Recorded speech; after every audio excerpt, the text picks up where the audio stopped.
5 وقت کی نماز یہ میرے نبی کی آنکھوں کی ٹھنڈک ہے، 5 وقت کی نماز اس امت کی شان پہچان ہے۔ اور اللہ تعالیٰ نے پہلی امتوں پر اتنی بڑی مشقت ڈالی کہ ان کی نماز مسجد کے علاوہ کہیں نہیں ہوتی تھی، مسجد میں ہی ہوتی تھی۔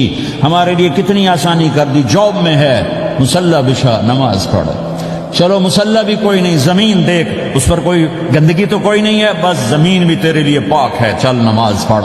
اور آسانی کر دی، پانی کوئی نہیں ہے، کوئی بات نہیں، مٹی میں ہاتھ مار، منہ پہ مل، پھر ایک ہاتھ مار، یوں کر، چل نماز پڑھ، میں تیری قبول کروں گا۔ یہ کسی امت کے ساتھ یہ نہیں ہوا، انہیں وضو ہی کرنا تھا چاہے پانی 50 میل پر موجود ہو، اور ہمارے لیے پانی کوئی نہیں ہے، چلو تیمم، مٹی میں ہاتھ ہمارا یوں کیا، پھر ہاتھ ہمارا ایک یوں کیا، ایک یوں کیا، چل بھائی اللہ اکبر قبول۔ عمار بن یاسر رضی اللہ تعالیٰ عنہ سفر میں تھے، ان کو نہانے کی ضرورت ہو گئی، نائٹ فال ہو گیا، تو انہوں نے سوچا کہ ویسے تو آدمی کو وضو کی ضرورت ہوتی ہے تو خالی منہ پہ ہاتھ مارا اور کونیوں تک، لیکن مجھے تو غسل کی ضرورت ہے، تو خالی اس سے تو کافی نہیں ہوگا۔ تو انہوں نے کپڑے اتارے، اکیلے تھے، ریت کے اوپر کبھی یوں لیٹے، کبھی یوں لیٹے، کبھی یوں لیٹے، 3-4 دفعہ یوں یوں اور یوں یوں رول ہوتے ہوتے پھر انہوں نے نماز پڑھی۔ آئے اللہ کے نبی کی بارگاہ میں، یا رسول اللہ مجھے رات کو نہانے کی ضرورت پڑ گئی، تو میں نے کہا وضو کے لیے تو خالی یہ 2 دفعہ کرنا کافی ہے، تو یہ تو نہانا تھا، تو میں تو ریت میں خوب رول ہوتا رہا۔ میرے نبی نے انما یکفیک ضربتان، ارے سیدھے بندے عمار، اس کے لیے بھی اتنا ہی کافی تھا کہ تو یوں کرتا اور یوں کرتا اور تو پاک ہو جاتا۔ اللہ نے اس نبی کے طفیل، اس محبوب مصطفیٰ صلی اللہ علیہ وسلم کے طفیل، اللہ نے کیا کیا سہولتیں اور آسانیاں ہمیں عطا فرمائیں۔ پھر نماز 4 کی 2 رکعت کر دی، کہ تم مسافر ہو 2 پڑھو، روزے میں سفر میں روزہ معاف کر دیا، بعد میں رکھ لینا، بعد میں رکھ لینا، قضا کرنے کو حکم، بالکل چھوڑنے کا نہیں۔ اور کہا کہ بھائی مریض ہو چھوڑ دو، مسافر ہو چھوڑ دو، اور نماز 2 رکعت کر دو، سنتیں چھوڑ دو۔ ابن عمر رضی اللہ تعالیٰ عنہ بیٹھے تھے تو انہوں نے 2 رکعت پڑھ کے بیٹھ گئے، تو ان کے خادم نے کہا سنتیں نفل نہیں پڑھو گے؟ کہا اگر پڑھنا تو 4 فرض پڑھتا میں، میرے اللہ نے معافی دے دی تو میں کیوں پڑھوں؟ میرے نبی نے سفر میں سنتیں نہیں پڑھی کبھی، اپنی امت کو سہولت دینی، فجر کی سنتیں 2 پڑھتے تھے، اس کے علاوہ سنتیں نہیں پڑھی تاکہ میری امت کو سہولت ہو، آسانی ہو۔ ایک دفعہ بارش ہو رہی تھی اور کوئی جگہ نہیں تھی نماز پڑھنے کے لیے، تو آپ نے اپنی اونٹنی کو آگے کیا اور اس پر بیٹھ گئے، بیٹھے ہی تھے، پیچھے صحابہ نے اونٹنیوں پر ہی صفیں بنائیں، اور یہ نماز اونٹنی پہ بیٹھ کر ادا کی گئی بارش کے اندر۔ نماز اونٹنی کے اوپر نماز بھی ہو گئی، رکوع بھی ہو گیا، سجدہ بھی ہو گیا، سلام بھی ہو گیا۔ پہلی امتوں کے لیے نہیں تھا، سجدہ ہی کرنا پڑے گا۔ کہ اللہ کے محبوب مصطفیٰ صلی اللہ تعالی علیہ وسلم کی طفیل، میرے اللہ نے ہم پہ فضل و احسان کیا، تو میرے نبی کی زندگی میں عبادات میں نماز سب سے اعلیٰ نظر آتی ہے، سب سے نمایاں نظر آتی ہے۔ اور پھر بازار میں، گھر میں، دفتر میں، ماحول میں میرے نبی کے اخلاق، یہ زندگی کا دوسرا روشن پہلو ہے۔ میرے نبی کی ساری زندگی 2 لفظوں میں آتی ہے، عبادت اخلاق، عبادت اخلاق، یا 2 اور لفظ، حقوق اللہ، حقوق العباد، حقوق اللہ، حقوق العباد۔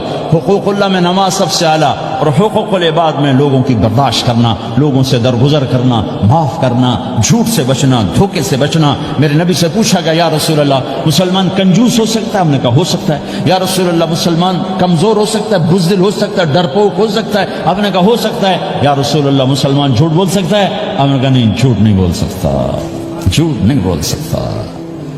ہاں، الا لعنت اللہ علی الکاذبین، جھوٹوں پہ اللہ کی لعنت۔ اس لعنت کے ساتھ 400 پاؤنڈ بچا لیے، 4000 بچا لیے، 4 ملین بچا لیے، 4 بلین بچا لیے، 4 ٹریلین بچا لیے، ساری دنیا کو بچا لیا، اور اوپر اللہ کی لعنت پڑی تو اللہ کی قسم گھاٹے کا سودا ہے۔ اور سچے ہو گئے، سچ بولا، یہ میں 100 پاؤنڈ کماتا ہوں، لے لو جو لینا ہے اس میں سے، یہ میں 1000 پاؤنڈ کماتا ہوں، لے لو جو لینا ہے، یہ میں 50,000 پاؤنڈ کماتا ہوں، لے لو جو لینا ہے۔ کہ مسلمان کی زبان سے جھوٹ نہیں نکلتا، سچ ہی بولتا ہے۔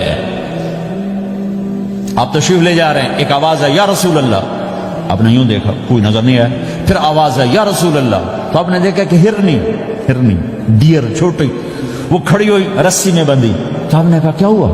کہا جی آپ کا صحابی مجھے پکڑ کے لایا ہے، میرے چھوٹے چھوٹے بچے بھوک سے رو رہے ہوں گے، آپ مجھے چھوڑ دیں، میں بچوں کو دودھ پلا کے واپس آ جاتا، مجھے پتا ہے میرے اللہ کی تقدیر میرے بارے میں کیا ہے۔ تو آپ نے کہا اگر تو واپس نہ آئی تو پھر تو اس نے کہا مجھے اللہ جہنم میں ڈال دے.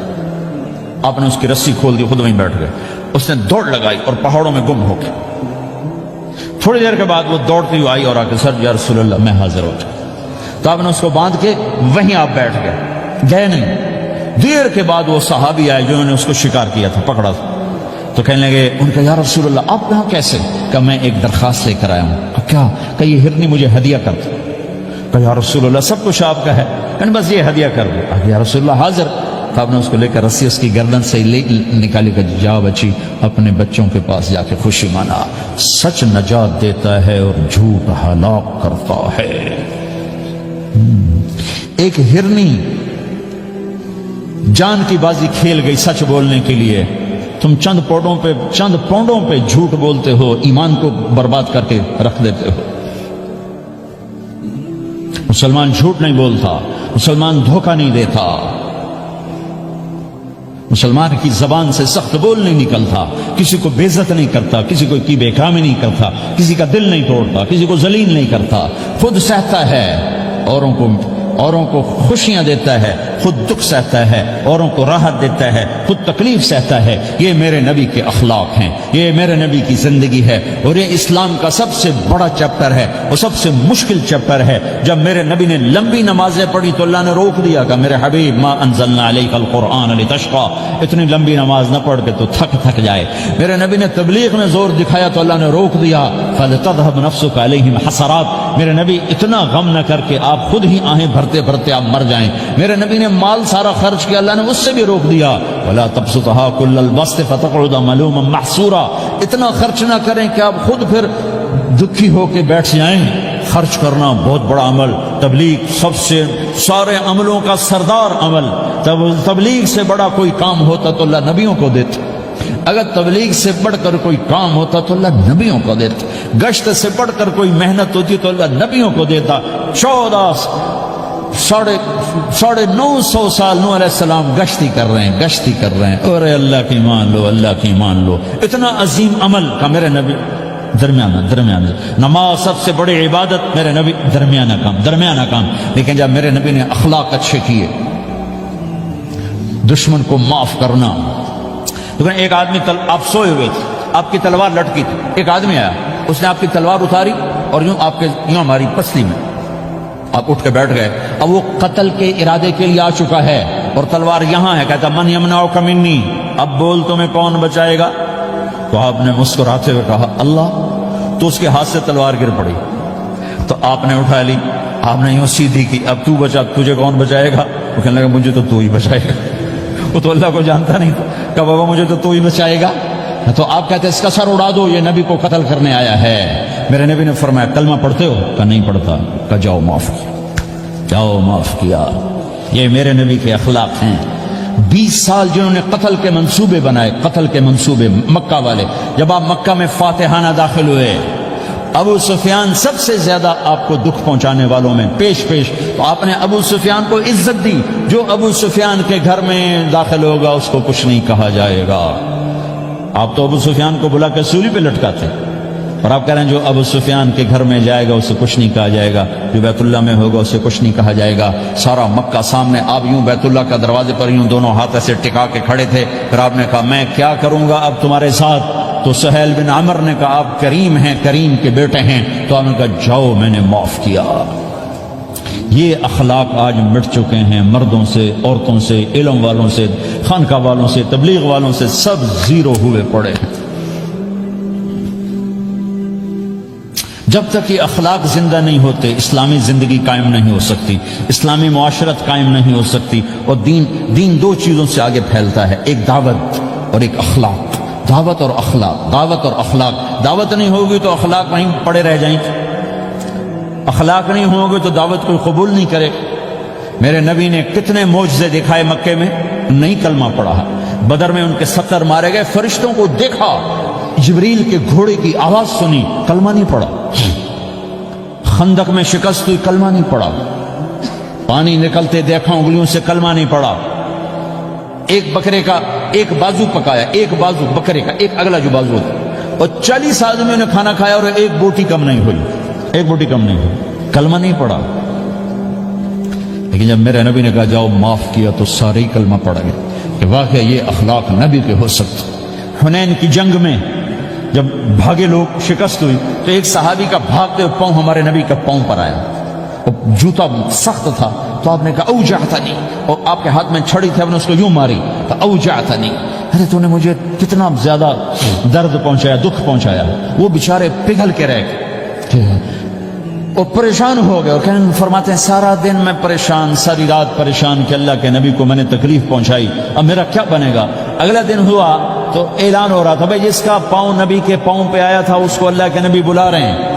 تو صحابی کہنے لگے میں نے سمجھا بس اب میری تو دنیا بھی گئی اور آخرت بھی گئی، اب میرے اوپر کیس بنے گا اور مجھے ڈانٹ ڈپٹ بھی ہوگی، میرا کتنا بڑا گھاٹا نقصان ہوگا۔ یہ حاضر ہوئے ڈرتے ڈرتے، تو آپ نے فرمایا میرے بھائی کل میں نے تمہیں چھڑی ماری تھی، وہ مجھے معاف کر دینا، اور یہ 80 اونٹ تمہیں ہدیہ دیتا ہوں، 80 کیملز یعنی 80 پراڈو، 80 رینج روور کا یہ میری طرف سے تمہیں ہدیہ ہے۔ وہ حیران پریشان، یہ میرے نبی کے اخلاق ہیں، یہ میرے نبی کے اخلاق ہیں۔ کانٹے بچھانے والی نے 4 دن آنا چھوڑ دیا، بیمار ہو گئی تھی، تو ہم نے کیا بات ہے وہ ہمارے راستے میں اب کانٹے کوئی نہیں ہے، کہا یہ وہ بیمار پڑی ہے جو کانٹے بچھاتے تھے، تو آپ اس کے گھر چلے گئے، ماں جی خیریت تو ہے، اب ٹھیک تو ہیں، کہا بیٹا مجھے کلمہ پڑھا دے، بس تیرے اخلاق نے مجھے فتح کر لیا ہے۔ میرے بھائیوں یہ چیپٹر بھول چکے ہیں، بھول چکے ہیں، بھول چکے ہیں۔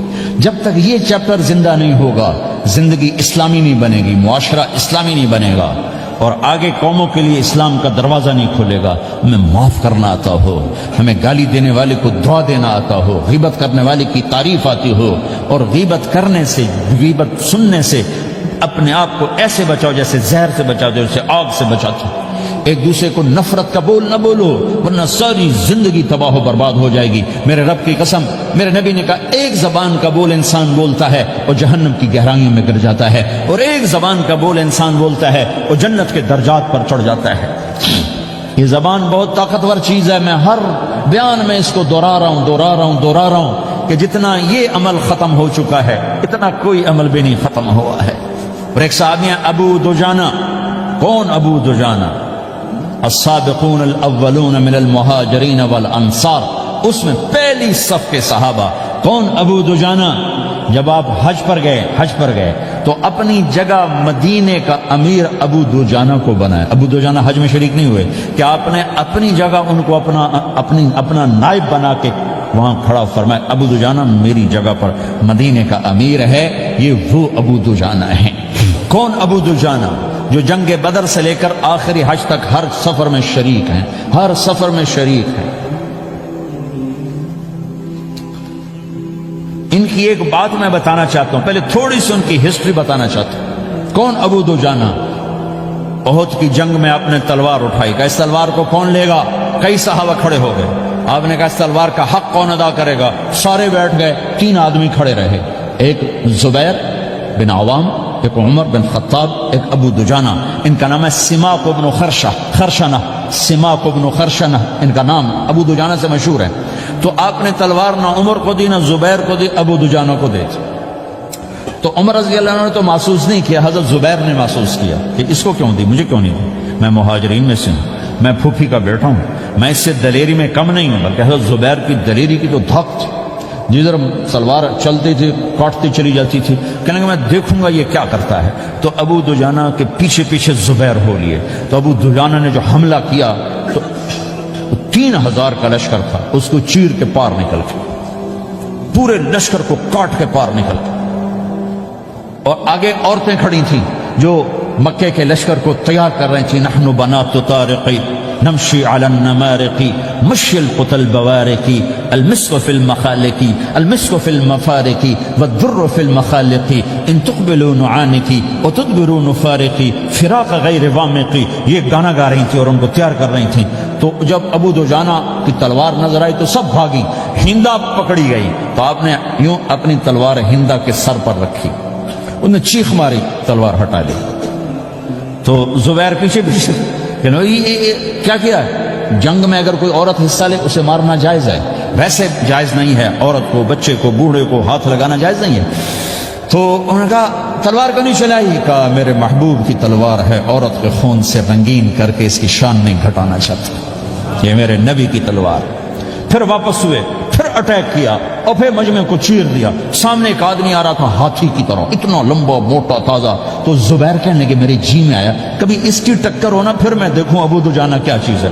تو اللہ کا کرنا ایسا ہوا ابو دجانہ دونوں آمنے سامنے ہو گئے، تو وہ ایسے شاہ سوار تھے کہ دونوں طرف کے لشکر ذرا تھم گئے اور وہ دونوں بھڑ گئے۔ ابو دجانہ کے اپنے جوہر، اس پہلوان کے اپنے جوہر، غبار اٹھا، مٹی اٹھی، اور اس کی اپنی طاقت، ان کی اپنی طاقت، انہوں نے ابو دجانہ کو اس نے زخمی کر دیا۔ ابو دجانہ نے جو جوش میں آ کے ماری تلوار، اس کو لگی یہاں، تو اتنی طاقت سے لگی کہ اس کے نیچے اتر کر 2 ٹکڑوں میں تقسیم کر دی۔ یوں ماری تو ایک حصہ ادھر، ایک حصہ، پھر یوں دیکھا اور اپنے چہرے سے لوہے کی ٹوپی اتاری، اما ترا انا ابو دجانہ، کیا دیکھ رہے ہو؟ میں ہوں ابو دجانہ، تلوار صحیح لی ہے میں نے، غلط نہیں لی۔ یہ ابو دجانہ ہیں۔ اور جب شکست ہو گئی احد کی جنگ میں، اور پھر 10-12 آدمی نے آپ کو گھیرے میں لیا ہوا تھا، ان میں ایک ابو بکر تھے، عمر تھے، علی تھے، طلحہ تھے، زبیر تھے، سعد بن ابی وقاص تھے، اور سہل بن حنیف تھے، عبادہ قتادہ بن نعمان تھے، اور ابو دجانہ تھے رضی اللہ تعالی عنہم۔ ان میں سے ایک ابو دجانہ بھی تھے، اور یمامہ کی جنگ میں ابو دجانہ شہید ہوئے، یمامہ کی جنگ میں شہید ہوئے۔ یہ ابو دجانہ کی تھوڑی سی سیرت آپ کے سامنے آئی ہے۔ اس کے بعد اب آپ ان کے قول کو سنو تاکہ اس کا وزن آپ کے سامنے آئے۔ یہ بدر کے شریک ہیں، اللہ کے نبی نے کہا بدر کا صحابی جو مرضی کرے بخشا گیا۔ یہ صلح حدیبیہ کے شریک ہیں، اللہ نے قرآن میں کہا لقد رضی اللہ، میں ان سے راضی ہو گیا۔ یہ صحابی ہیں، اللہ نے کہا کلا وعد اللہ الحسنی، اے میرا نبی تیرے ہر صحابی کے لیے جنت کا وعدہ ہے۔ اور اب یہ کیا کہتے ہیں؟ یہ کیا کہتے ہیں لوگو؟ ان ارجع عملی عند، لوگو میرے پاس، ابو دجانہ میرے پاس بخشش کا سب سے بڑا عمل جانتے ہو کیا ہے؟ بدر نہیں، احد نہیں، حدیبیہ نہیں، خندق نہیں، خیبر نہیں، فتح مکہ نہیں، آخری حج نہیں، کیا ہے؟ کیا ہے لوگو؟ ان ارجع عملی عندی، میرے پاس آخرت میں بخشش کا سب سے بڑا عمل بس ایک ہے کہ ما آذیت احدا باللسان، میں نے اپنی زبان سے کبھی کسی کو دکھ نہیں پہنچایا۔ ولا اجد فی قلبی غلا لاحد، اور میرے دل میں کسی کے لیے بغض کوئی نہیں ہے، بس یہ میری بخشش کا عمل ہے۔ تو بھائیو، نبی کے اخلاق میں 2 چیزیں لے لو، ایک زبان سے کسی کو دکھ نہ دو، ایک دل میں کسی کا بغض نہ رکھو۔ اللہ کی قسم بغیر حساب کتاب کے جنت میں جاؤ گے۔ بڑے بڑے جنید بغدادی اور بڑے بڑے معرفت والے تمہیں دیکھتے رہ جائیں گے، تمہاری رفتار اتنی تیز ہوگی کہ تمہیں وہی پکڑ سکے گا جس کا یہ 2 عمل تم سے زیادہ اچھا ہوگا۔ جس روڈ پہ رش ہوتا آپ وہاں سے گاڑی ہٹا لیتے ہو، ادھر نہیں جانا، رش ہے، وہ سائن وغیرہ آپ کو آ جاتے ہیں کہ ادھر بلاک ہے، ادھر نہیں جانا، ادھر جانا ہے۔ تو جہاں روڈ پہ رش ہوتا ہے تو قیمتی سے قیمتی گاڑی کی رفتار بھی آہستہ ہو جاتی ہے، اور جہاں روڈ خالی ہوتا ہے تو پرانی گاڑی بھی بھاگے جا رہی ہوتی ہے۔ ہمارے یہاں پرانی گاڑی ہوتی ہے نا، پرانی بسوں کے پیچھے لکھا ہوتا ہے نہ انجن کی خوبی نہ ڈرائیور کا کمال، خدا کے سہارے چلی جا رہی ہے۔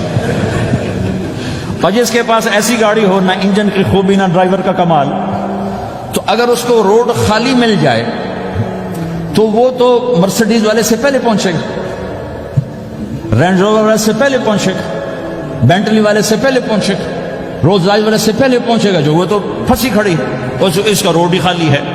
تو میرے بھائیو، یہ میں ایک مثال دیتا ہوں، عبادات کی روڈ پہ بہت رش ہے، نمازی بے شمار ہیں، روزے دار بے شمار ہیں، عمرے والے بے شمار ہیں، حج والے بے شمار ہیں، اور تہجد گزار بے شمار ہیں، علماء بے شمار ہیں، حافظ بے شمار ہیں، ذکر والے بے شمار ہیں، بہت رش ہے، تبلیغ والے بے شمار ہیں، لیکن جو اخلاق والا روڈ ہے نا، یہ خالی پڑا ہے۔ اس پہ موٹر زوکی پہ چڑھ کے آ جاؤ تو سب سے آگے نکل جاؤ، سائیکل پہ چڑھ کے آ جاؤ تو سب سے آگے نکل جاؤ، کہ روڈ ہی خالی ہے، اخلاق کا روڈ خالی ہے۔